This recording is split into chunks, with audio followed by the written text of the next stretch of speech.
Hello students of 8th class. I Rukmini Jamwal is going to teach you the chapters of your first unit. First prose, how teachers learn, second poem, a nation's strength, and third the unthankful man. First chapter of your syllabus is how teachers learn, written by John Holt. ये pros एक सच्चाई बताता है कि इसमें कोई संदेह नहीं होता कि बच्चे अपने टीचर से सीखते हैं, लेकिन कुछ ऐसे अवसर होते हैं जब अध्यापक कुछ बातें अपने बच्चों से सीखते हैं अथवा बच्चों के साथ व्यवहार करते समय पैदा हुई स्थितियों के द्वारा सीखते हैं। इस लेसन में हम वही चीज़ पढ़ेंगे। इस प्रोज में एक नरेटर है और एक 5 साल की छोटी बच्ची है। The narrator is impressed with the little girl Nora, who is 5-year-old girl, and that girl is trying to read. और इसमें जो नरेटर है वो टीचर हैं, and that teacher says he learned from Nora more about the things children do while they teach themselves to read, the problems they face and the ways they solve or try to tackle them. The teacher visited Nora's house over a weekend. अब जो ये छोटी बच्ची Nora है, ये 5 साल की लड़की है और इसके घर में नरेटर जो हैं वो हर वीकेंड पे आते हैं। वीकेंड मतलब सैटरडे और संडे उसके घर में विजिट पे करते हैं। नोरा को बहुत शौक है अपनी बुक्स के साथ पढ़ने का। वो अपनी बुक्स लेके अक्सर बैठती है और पढ़ती है। तो नोरा जब पढ़ रही होती है वो चुपचाप बैठती है। तो टीचर जब वीकेंड्स पे आता है, he sat silent and listen to what she is doing. कभी कभी वो उसके जब वो पढ़ रही होती है तब उसके बीच में थोड़ा सा दखल देता है कि जब वो कहीं अटक जाती है, स्टक हो जाती है, तो वो उसको बताने की कोशिश करता है, लेकिन वो डायरेक्टली बताता नहीं कि क्या वर्ड क्या है। वो उसको इन अ पजल फॉर्म में इस तरह बताता है कि वो आंसर खुद ब खुद देना शुरू हो जाती है। सो the odd thing that happened with Nora was that she would misread a word that previously she had read correctly. जब राइटर को पता चलता है कि वही सेम वर्ड उसने पहले भी पढ़ा है और बाद में वही वर्ड को वो गलत मिसस्पेल्ड कर रही है, तो राइटर है उसको थोड़ा डाउट होता है कि ऐसा क्यों हैपन हो रहा है, क्यों बार बार हो रहा है कि सेम चीज़ जब वो उस पेज पे कर रही है तो वो बाद में फिर इनकरेक्ट कर रही है। तो लेकिन उसको ये भी पता है कि Nora was not a careless child. वो फुल कंसंट्रेशन से पढ़ती है, पूरा ध्यान देती है। अब उसने सोचा कि मैं इसकी प्रॉब्लम्स देखूं, बच्चे की नज़र से देखूं कि इसको प्रॉब्लम कहाँ आ रही है। To understand the problem of a child, अब टीचर क्या करता है, टीचर को हमेशा बच्चों की नज़र से देखना चाहिए। He should see as if through their eyes. An adult thinks it should be easy for someone to remember what a word looks like from one page to the next as he knows the word. Actually में हम लोगों ने बार बार पढ़ के because of lot of classes we have read the same things, बार बार वही चीज़ पढ़ते हैं। अब वो चीज़ हमारे माइंड में सेट हो जाती है। जब वो चीज़ सेट हो जाती है तो हमें कहीं भी वो वर्ड दिखेगा हम एकदम रिकॉग्नाइज करते हैं, लेकिन छोटे बच्चे को अभी थोड़ा टाइम लगता है। तभी तो हम क्या करते हैं, हम कितनी क्लासेस पढ़ते हैं और तब हम जाके परफेक्ट होते हैं। अब राइटर ने देखा कि बच्चा अभी उसको पता है कि अगर WHO हु है, लेकिन वही वर्ड हु नेक्स्ट पेज पे आ रहा है, बच्चा नहीं कर पा रहा है, रीज़न क्या है। अब राइटर ने एक एक्सपेरिमेंट किया। उसने क्या किया, राइटर वॉज अ फॉरेनर। उसने एक इंडियन लैंग्वेज का एक पेज फोटोस्टेट किया और अपने सामने रखा। जब उसने वो पेज रखा तो पहले उसको वो वर्ड्स कैसे दिखे, उसको वर्ड्स वो दिखे, he tries to find the words that occurred most often on the page. At first the page looked to him but a jumbled of strange shapes. उसको वो कैसी shapes दिखी, jumbled मतलब different आकार दिखे, क्योंकि उसको वो पढ़ना नहीं आता, वो words उसके लिए different थे। लेकिन उसने धीरे धीरे वो वर्ड्स को पहले अल्फ़ाबेट्स को पहचान की, धीरे धीरे उन वर्ड्स को समझा, फिर उनको रिकॉग्नाइज़ किया। फिर भी राइटर ने जब वही सेम वर्ड्स दूसरे पेज पे आए तो वो उनको रिकॉग्नाइज़ नहीं कर पाया।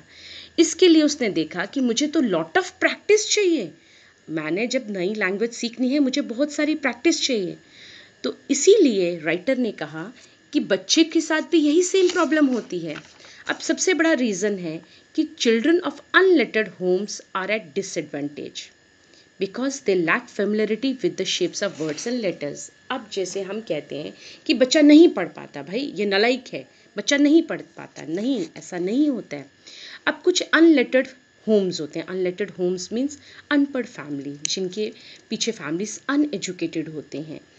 उन फैमिलीज़ में ये बहुत प्रॉब्लम आती है कि उनके बच्चे ये प्रॉब्लम फेस करते हैं, बिकॉज जब उनको वो रिकॉग्निशन नहीं प्रॉपरली हो पाती है तो वो बच्चे लैक करते जाते हैं।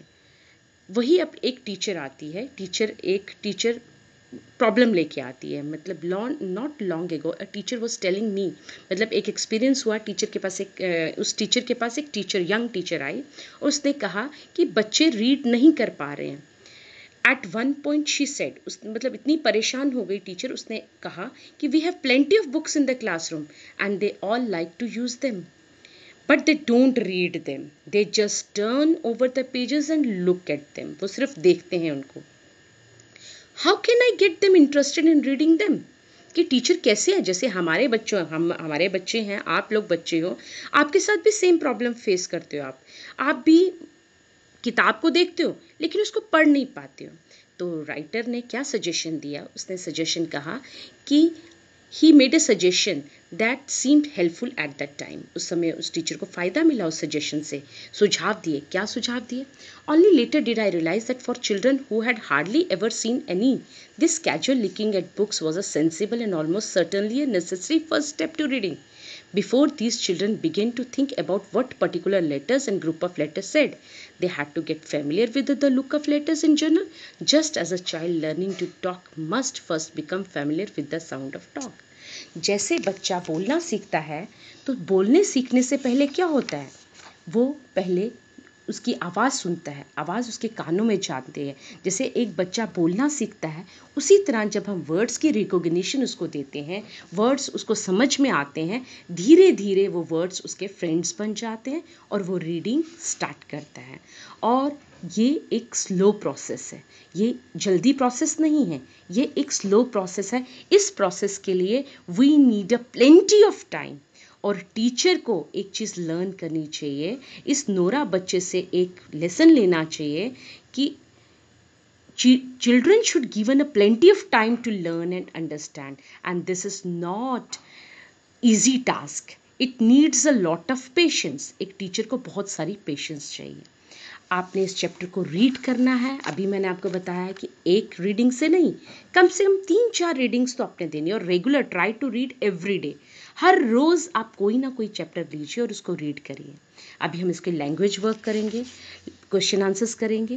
पहले मैं क्वेश्चन आंसर्स करूंगी। फर्स्ट क्वेश्चन है, who was Nora, how did she became a friend of the teacher. जब ये लेसन पढ़ोगे आपको आंसर अपने आप आ जाएगा। नोरा कौन थी? Nora was a 5-year old girl. The teacher was visiting her family over a weekend. And second question, how did the teacher observe Nora while learning? The teacher just sat silent and still most of the time. Only rarely when she seemed badly stuck, he said anything. Even then, he did not tell her the word. Third question है, what odd thing happened with Nora? क्या अजीब सी बात हुई और teacher क्यों puzzle हो गए? The odd thing that happened with Nora was that she would misread a word that previously she had read correctly. और क्वेश्चन फोर्थ है, who was Nora a careless child? क्या नोरा केयरलेस चाइल्ड थी? नहीं, Nora तो careless child नहीं थी। वो पूरी कंसंट्रेशन से पढ़ती थी, टीचर खुद उसको ऑब्जर्व करते थे। Question number fifth, how should a teacher understand the problem of children? Teacher को कैसे समझना चाहिए बच्चों की problems? To understand the problems of children, a teacher must try to see things as if through their eyes. An adult thinks it should be easy for someone to remember what a word looks like from one page to the next as he knows the word. But for children, it is not easy since they have seen the word for the first time. Question number 6 है, what experience popped into teacher's mind after Nora's learning problem? One day the teacher took a sheet of printing in some Indian language. He tried to find the words that occurred most often on the page. At first the page looked to him but a jumble of strange shape. It took him long time before he could recognize some short common word. He would go right by it without noticing it. Question number 7, why are children of unlettered homes at a disadvantage? Children of unlettered homes are at disadvantage because they lack familiarity with the shapes of words and letters. And last question, how did the teacher learn from Nora? The teacher learned from Nora that a teacher should not get annoyed with the child, and the teacher should give a plenty of time to learn and understand. अब language work है. Language work में first expression है आपका to recognise. Second में आपने sentences लिखने हैं. Now right a second sentence for each of the sentences below in the same way. जैसे ए पार्ट है, ही लोन्ड मी सम क्लोथ्स. इसका आंसर है I borrowed some clothes. B part का आंसर है I bought an old piano. C part का answer है I overlook him. D part का answer है he took a glass of water. E का आंसर है दे वर डिफीटेड.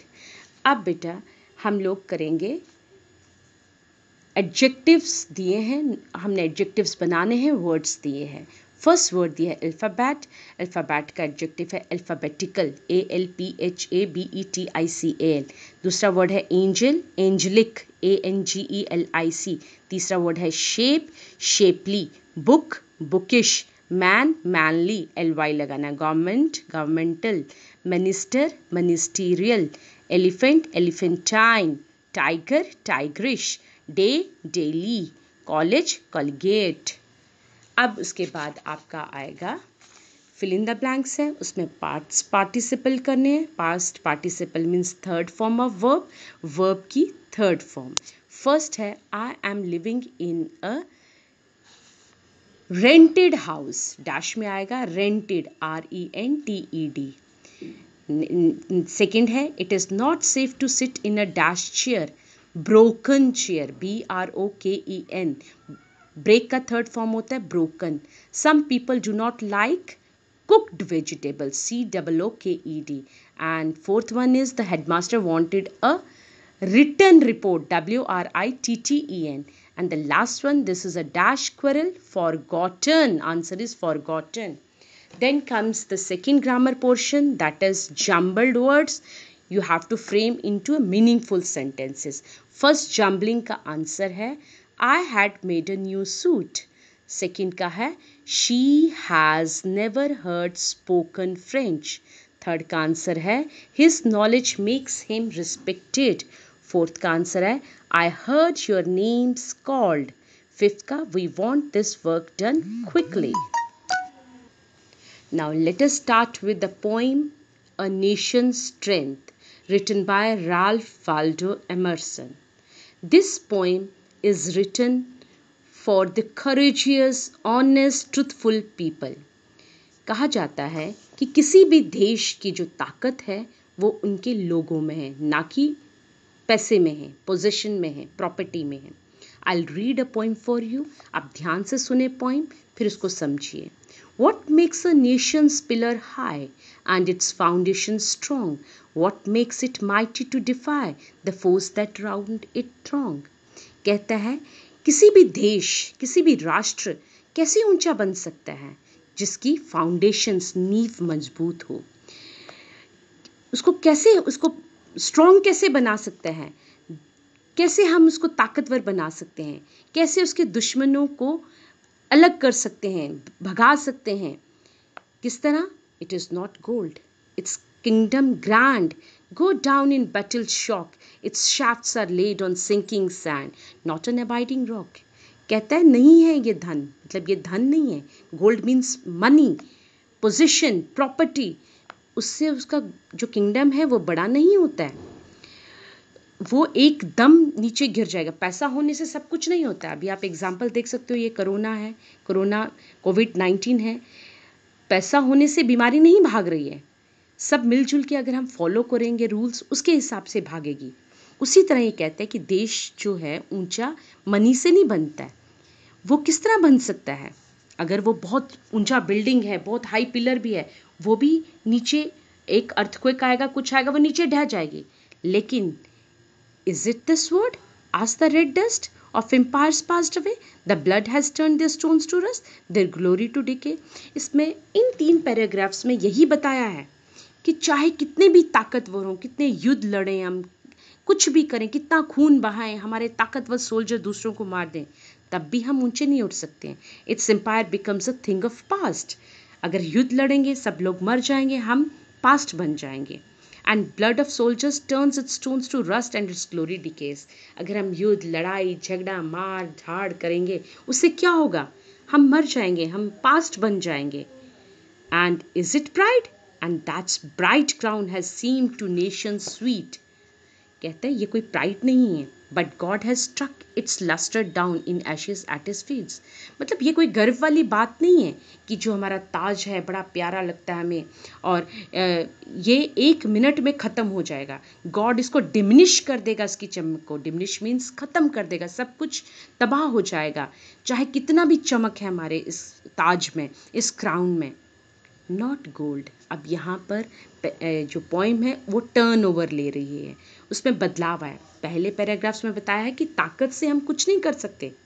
नॉट गोल्ड, सोना नहीं है, पैसा ही सब कुछ नहीं है, but only man can make. सिर्फ यहाँ के जो लोग हैं, कौन से लोग? Dedicated people who work hard day and night and make their nation strong. Men who for truth and honor's sake stand fast and suffer long। जो दिन रात वर्क कर रहे हैं, कुछ ऐसे लोग हैं जो आपके लिए दिन रात काम कर रहे हैं, आपको तो पता भी नहीं, आप आराम से चैन की नींद सोते हो।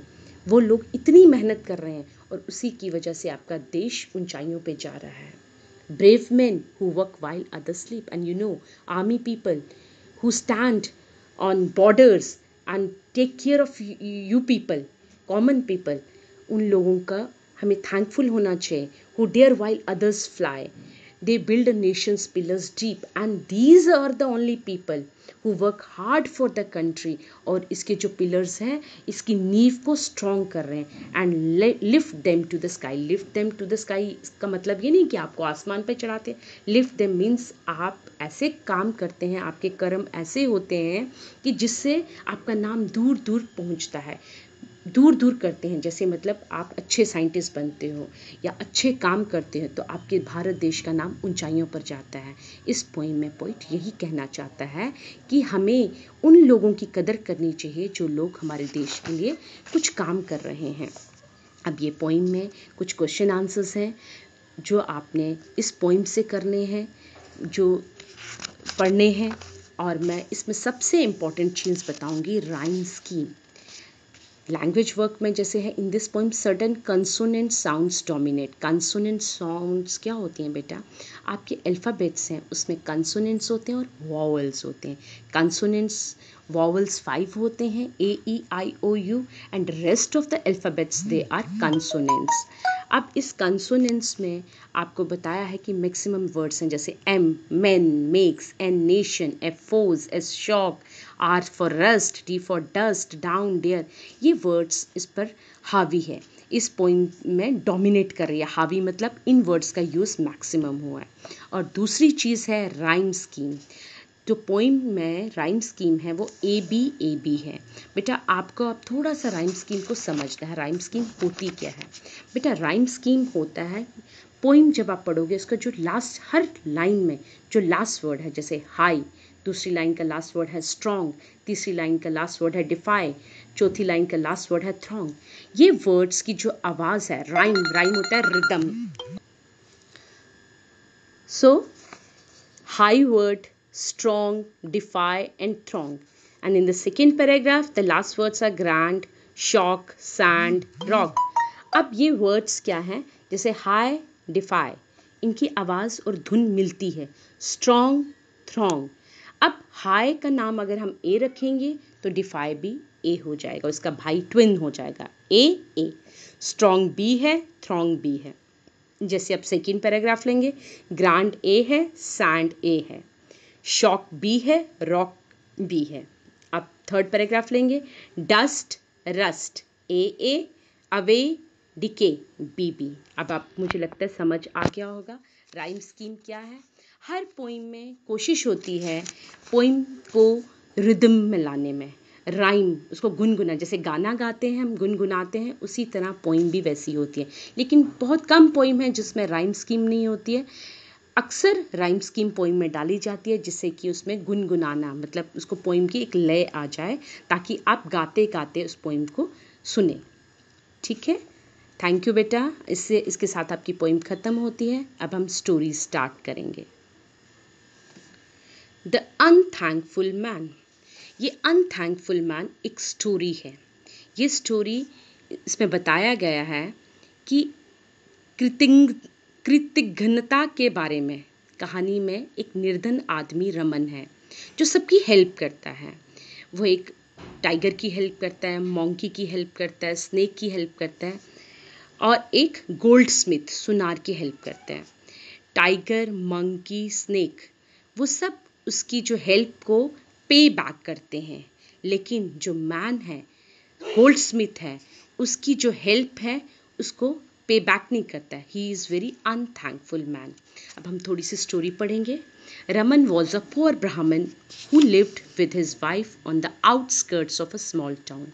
वो बहुत गरीब है, रमन बहुत गरीब है। वो अपनी वाइफ के साथ रहता है गांव में। अब वो अक्सर भूखे रहते हैं, वो इतने गरीब हैं। His wife was fed up with their poverty. बहुत दुखी हो गए अपनी गरीबी से। एक दिन हस्बैंड डिसाइड करता है कि मुझे पास के गांव में जाता हूँ, पास के शहर में जाता हूँ ताकि मुझे कोई नौकरी मिल सके, और इसलिए वो घर से चल पड़ता है। रास्ते में एक जंगल आता है। वो थक गया होता है, भूख लगी होती है। वो कुछ जंगली फ्रूट्स तोड़ता है और वहीं बैठ जाता है। तो जैसे वहाँ बैठता है, वहाँ से आवाज़ आती है कुएं से। कुएं के पास बैठा होता है, कुएं से आवाज़ आती है। वो हैरान हो जाता है कि कुएं से कैसे आवाज़ आ रही है। तो टू हिज सरप्राइज हैरान हो जाता है। वहाँ देखता है एक मंकी है, स्नेक है, कुएं में आदमी है। तो वहाँ से जो टाइगर है उसको आवाज़ लगाता है कि मुझे हेल्प करो, मैं तुम्हारा शुक्रगुजार रहूँगा। लेकिन ये पहले डर जाता है। ये कहता है कि मैं अगर टाइगर को बाहर निकालूंगा शायद टाइगर मुझे खा ना जाए। लेकिन टाइगर उसको प्रॉमिस करता है कि मैं तुम्हें बिल्कुल हानि नहीं पहुंचाऊंगा, प्लीज़ मुझे बाहर निकालो। रमन बहुत काइंड, बहुत दयालु आदमी होता है। उसको तरस आ जाता है और उसको कुएं से बाहर निकालता है। वो थैंक्स करता है, बोलता है थैंक यू काइंड मैन। तो if you ever need my help please come to my cave, but mind you do not take the man out of the well, he is the most ungrateful creature on this earth. और वो उसको एक warning देता है कि सबकी help करना, लेकिन जो मैन उस वेल के अंदर है, कुएं के अंदर है, उसकी हेल्प मत करना, क्योंकि ही इज़ द मोस्ट अनथैंकफुल। जो आदमी है वो अनग्रेटफुल है, अनथैंकफुल है। वो सुनता है। So saying, the tiger went away from there. As soon as the tiger went away, the monkey called out to Raman and said, "Kind man, this well is too steep." हे आदमी, ये बहुत steep है, मैं नहीं निकल पा रहा हूँ, प्लीज़ मुझे बाहर निकालो। रमन मंकी को भी बाहर निकालता है। मंकी भी आता है, मंकी भी एडवाइस करता है कि जो मैन है वो बड़ा अनग्रेटफुल है, प्लीज़ उसको बाहर मत निकालना है। जब वो वहाँ से थैंक्स करके मंकी चला जाता है तो स्नेक भी कहता है कि मुझे भी बाहर निकालो। वो स्नेक को भी निकालता है बाहर, और स्नेक भी कहता है कि इस आदमी को बाहर मत निकालना है, और वो स्लिदर करके निकल जाता है। स्लिदर होता है the movement of snake. Snake रेंगता है ना, उसको स्लिदरिंग कहते हैं। उसके बाद When the snake went away, the man called out to Raman. Man चिल्लाता है कि मुझे बाहर निकालो. He said, please help me out of the well. Raman thought, what harm can this man do to me? अब एक आदमी सोचता है मुझे दूसरा आदमी क्या परेशान करेगा, और वो उसको बाहर निकालता है। वो गोल्ड स्मिथ होता है बाय प्रोफेशन, मतलब उसका काम जो होता है सुनार का होता है। अब उसको कहता है कि जब भी तुझे कोई ज़रूरत पड़ेगी मेरे पास आना, मैं तुझे हेल्प करूँगा। ऐसा कह के गोल्ड स्मिथ वहाँ से चला जाता है। As he neared the forest, he came to the river. He remembered the monkey who had told him that he lived on a mango tree by the river side. अब जब वो forest वो चला जाता है, रमन वहाँ से चला जाता है, वो अपनी जॉब ढूंढता है, उसको नहीं मिलता है, परेशान होकर फिर से वापस आता है। जैसे ही वो फॉरेस्ट के पास आता है, उसको याद आता है कि मंकी ने कहा था मैं आम के पेड़ के पास रहता हूँ, नदी के किनारे। He decided to go to the monkey. The monkey saw him and came running to him. Raman told the monkey that he had not eaten for several days. At once the monkey climbed up the tree और वो juicy आम उसके लिए लाता है। रमन मज़े से खाता है और वो मंकी को थैंक्स करता है। ऑन हिज वे, जब वो चल पड़ता है, वहाँ से निकलता है और अपना रास्ता आगे चल पड़ता है रास्ते पे। ही रिमेंबर्ड, उसको याद आता है टाइगर ने कहा था मेरा घर यहाँ पास में ही है, मेरी गुफा पास में ही है, तो मेरे पास अगर तुम्हें ज़रूरत पड़ेगी मेरे पास आना। अब रमन उसके पास जाता है तो टाइगर रिकॉग्नाइज्ड हिज वॉइस और वो बाहर आता है। रमन को वो एक नेकलेस देता है। उसने कहता है कि मैंने एक बार प्रिंस की लाइफ बचाई थी और उसने मुझे नेकलेस दिया, और ये नेकलेस तो मेरी नेकलेस होता है हार, महंगा हार, तो ये मेरे यूज़ का नहीं। अब वो वहाँ से रमन को देता है। रमन बहुत खुश होता है। अब वो सोचता है मैं इस नेकलेस से कोई बिजनेस स्टार्ट करता हूँ। उसको एकदम आपके जो गोल्ड स्मिथ जो सुनार होता है उसकी याद आती है कि मैं उसके पास जाता हूँ, उसको बेचता हूँ, उससे पैसे लूँगा और बिजनेस स्टार्ट करूँगा। और वो वाराणसी चला जाता है और वहाँ पर अपने सुनार दोस्त के पास। When he reached the goldsmith, he showed him the necklace. Now it is so happened that the goldsmith had made the necklace for the prince who had gone missing some months back. अब Goldsmith वो ऐसा होता है कि वो जो हार Goldsmith ने ही बनाया होता है प्रिंस के लिए। अब गोल्डस्मिथ उससे बात किए बिना, सुनार उससे बात किए बिना ही राजा के पास चला जाता है, क्योंकि जो राजकुमार है वो खो गया होता है। He recognise the necklace and decided to report the matter, और उसने सोचा कि मैं अब राजा के पास जाके शिकायत लगाऊंगा इसकी, और वो ये चीज़ भूल जाता है कि रमन ने उसकी हेल्प की थी। तो he asked Raman to wait for him in the shop and went to the king. He said to the king, Your Majesty, a man has come to my shop to sell this necklace. I had made this for the prince. I am sure he must have killed the prince and stolen the necklace. अब वो राजा के पास जाता है, राजा को बताता है और राजा उसको अरेस्ट कर लेता है।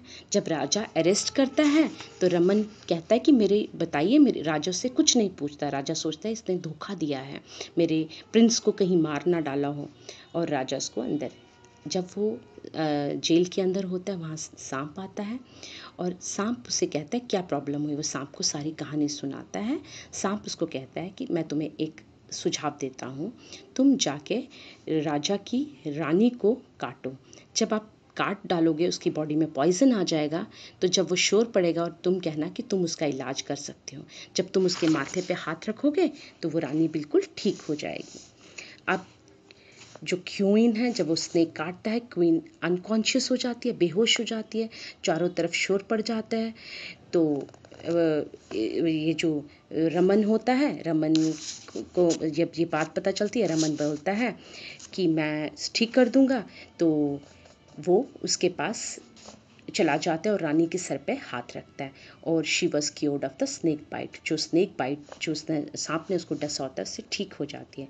रानी बिल्कुल ठीक हो जाती है। फिर राजा उसकी कहानी सुनता है। जब राजा उसकी कहानी सुनता है वो सुनार को जेल के अंदर डालता है। And then the king turn to Raman, gave him bag full, और उसको खूब सारी सोने की मुद्राएं देता है और कहता है कि तुम घर जाओ और अपनी वाइफ के साथ अच्छी ज़िंदगी व्यतीत करो। अब इसके टेक्सचुअल क्वेश्चन है first to eighth. What was Raman's wife fed up with? अब आपको पता है रमन की वाइफ किससे फेड अप थी, किससे परेशान थी? Poverty. She was fed up with their poverty. Next question है what did Raman see when he peeped into the well? क्या क्या देखा उसने? Tiger, monkey, snake and goldsmith. ये क्वेश्चन आंसर जब आप रीड करोगे चैप्टर, आपको सब छोटे छोटे आंसर्स आ जाएंगे। उसके बाद लैंग्वेज वर्क है, किसने किससे कहा, ये भी आप लेसन पढ़ोगे, आपको समझ आ जाएगा। अब बेटा यहाँ पर कुछ वर्ड्स दिए हैं, make sentences using the phrasal verbs. Phrasal verbs होते हैं group of words which have sense but not complete sense. जैसे कि फेड अप विथ होता है तंग आ जाना। अब इसको आपने सेंटेंसेस में बनाना है, इसके आगे सब्जेक्ट लगा के प्रॉपर सेंटेंस बनाना है। जैसे कि people are fed up with this traffic jam, जैसे कि परेशान हो जाना, तंग आना मीन्स परेशान हो। अब पास थ्रू का मतलब है किसी जगह से गुजरना। आई पास थ्रू द फॉरेस्ट, मैं जंगल के रास्ते से गया। इस तरह जैसे हेल्प आउट, किसी की मुश्किल में सहायता करना। पुल आउट, खींच कर बाहर निकाला, जैसे कि Raman pulled out tiger, snake, इन सबको बाहर निकाला, इसको पुल्ड आउट कहते हैं। कॉल आउट मीन्स सहायता के लिए बुलाना, जैसे कि tiger called out Raman for help. Slither away means फिसलते हुए आगे बढ़ना, वेट फॉर मीन्स प्रतीक्षा करना, लॉकअप मीन्स ताला लगाना, वेकअप मीन्स जागना, लैंड अप इन मीन्स किसी तरह पहुंचना, पीप इन मीन्स झांक कर देखना, लॉकअप मीन्स कारावास में डालना, टेक टू मीन्स किसी काम को एक आदत के तौर पर शुरू करना, स्लिप इन टू मीन्स किसी मुश्किल अथवा किसी असुखद अवस्था में पड़ जाना। ये आपके सारे फ्रेजियल वर्ब्स हैं। इन फ्रेजियल वर्ब्स को आपने सेंटेंस में बनाना है, इस तरह बनाना है कि ये वर्ड्स उनके बीच में फिट हों और सारे सेंटेंस में आए। ये आपने करना है। इसके साथ आपने इस लेसन में क्या सीखा कि हमें जब भी कोई हमारी हेल्प करता है, हमें उस हेल्प को भूलना नहीं चाहिए, हमें उसकी अगर परेशानी हो तो समझना चाहिए और हमें अनग्रेटफुल नहीं होना चाहिए। Thank you and have a nice day.